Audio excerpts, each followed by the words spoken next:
Introducing first from the round corner, having 34 kilogram, from Barangay Tandawaga, Manuel Calugas. That is opponent from the blue corner, from Barangay Ransal, Miller Bulbaron. Isa rin po ito sa isang magandang bakbakan na inyong matutunghayan for the 3rd NSO December Banta-Banta Book Rizal. Dito, purisin ko muna kayo dito mga boss. And round 1.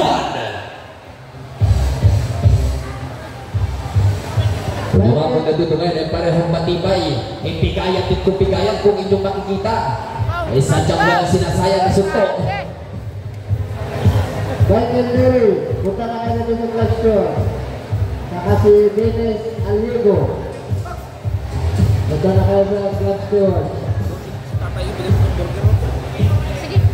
At syempre, stopin din po yung ating bout number 38.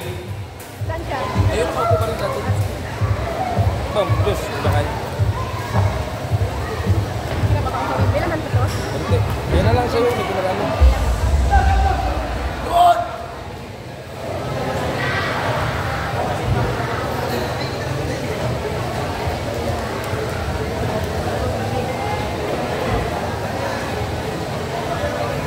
Michael Neri. Punta na natin sa question.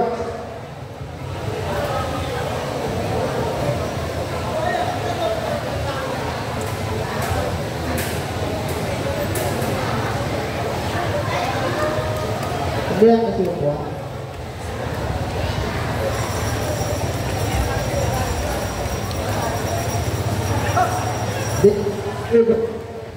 Punta na dito sa question.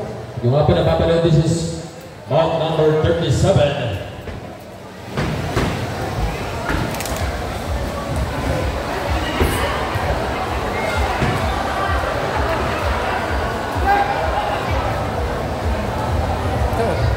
Eh, siguro meron itong babaeng pinag-aagawan.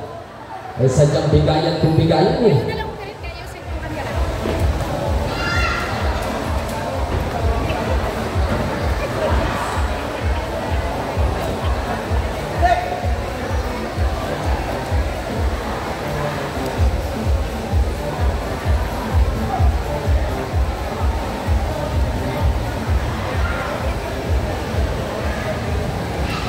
At itong sa relasyon nga po pala, may break.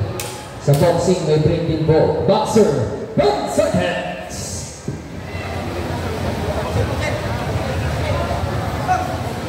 Time! This is the end of sa ating round number 2!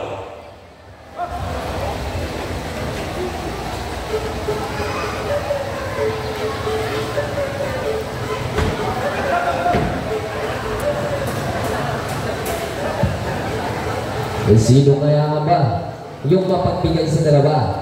Kung sino mapupunta si ate na pinag-aagawan nila, ay pareho nga po sila nagbabakbakan ngayon sa taas ng ring. May nag-aagawan sa isang babae na hindi pa nila sigurado kung kanila ba talaga. Ay baka nga tatlo pa sila kung nagkakamali. Baka sasama pa si Bata Patagaday. Dennis Aligo, punta na dito sa question.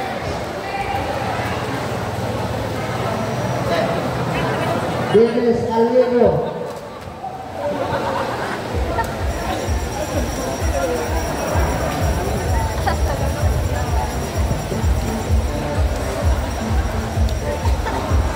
E sino nga ba unang mapagbigay sa dalawa?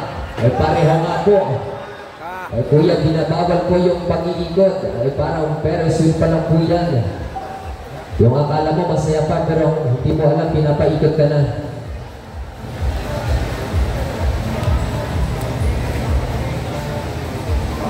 This is bout number 37. Ayun na, bigayan talaga. Sino nga ba? Baka ang pinag-aagawan ko si Lena. Mahirap na. Isunod kay Nonoy.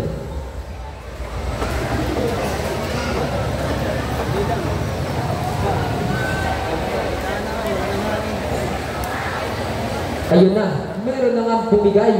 Piling na. na. Chuck, meron na rin mga nakuha. Ang tanong, ikaw lang ba isa? Baka mamaya si Tata humabol pa. Sanangin.